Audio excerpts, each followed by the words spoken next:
Hi friends, today we'll talk about how to fix or how to solve Roblox render distance.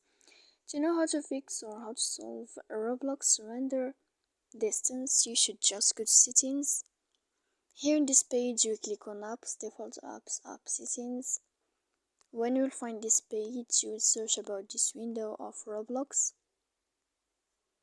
When you'll find this list of app info, you will click on force stop and you will click OK. Then we go to click storage. Here we click clear cache, and in the end of all these steps, then you can turn off your Wi-Fi. So please don't forget to support us by like and subscribe.